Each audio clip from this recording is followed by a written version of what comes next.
Mpendwa wa msikilizaji na mtazamaji wa vipindi vyetu, karibu katika masomo ya kesha la asubuhi lenye kichwa Muinue Yesu juu. Hivyo hapo ulipo kaa usibanduke, ni kusihi tu makinika nasi hadi tamati. Piga pandana ya makelele, Yesu yuaja tena. Ipaza sauti, imba sana. Yesu yuaja tena. Anakuja, anakuja. Yesu yuaja tena.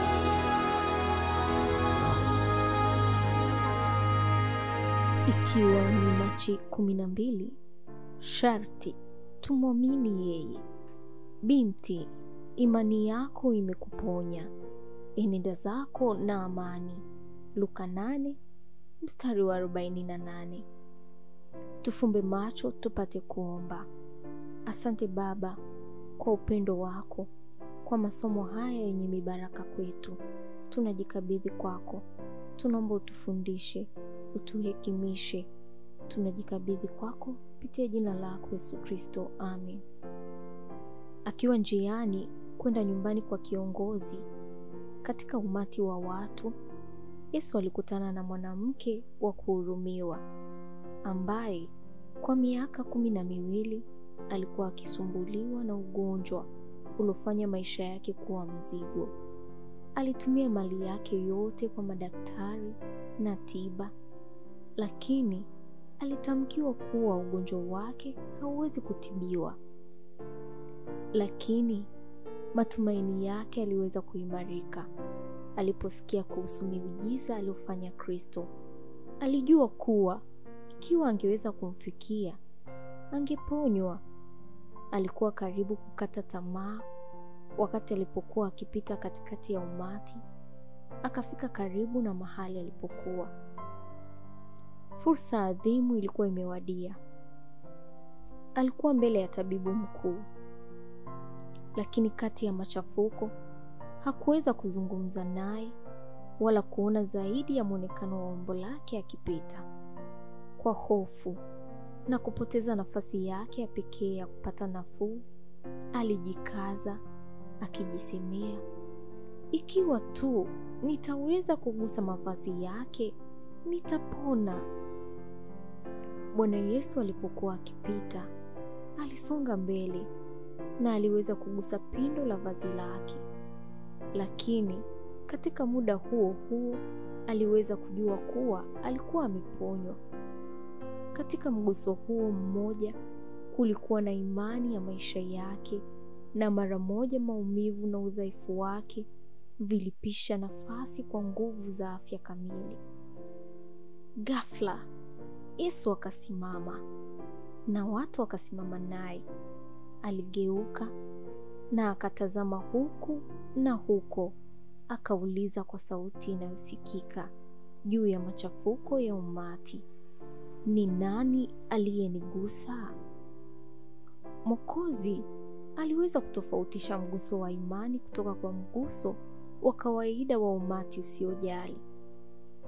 Imani hiyo haikupaswa kupuuza bila kutajwa. Alitaka kusema maneno ya faraja kwa mwanamke mnyenyekevu ambayo yangekuwa chanzo cha furaha kwake, maneno ambayo yangekuwa baraka kwa wafuasi wake hadi mwisho wa nyakati. Yesu alisisitiza kujua nani alimgusa. Alipogundua kuwa kujificha kusingeleta faida, alijitokeza kwa kutetemeka na kujitupa miguuni pake. Kwa machozi ya shukrani, alielezea hadithi ya mateso yake na jinsi alivyopata nafuu. Yesu kwa upole alisema, binti, imani yako imekuponya, enenda zako kwa amani. Haikuwa kwa kugusa kwake tu, bali kwa imani iliyoshika nguvu zake za kiungu, ndipo uponyaji ulipotokea. Haitoshi kuamini kuhusu Kristo, tunapaswa kumwamini yeye. Imani pekee itakayotuokoa ni ile inayomchukua kama Mwokozi wa kibinafsi, inayotambua stahiki zake kwetu wenyewe. Wengi wanashikilia imani kama maoni.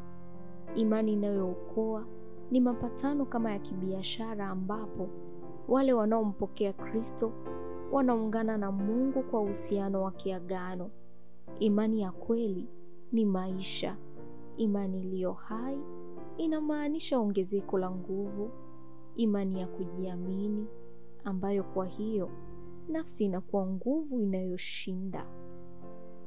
Utasoma katika The Desire of Ages ukurasa wa 343 na ukurasa wa 347.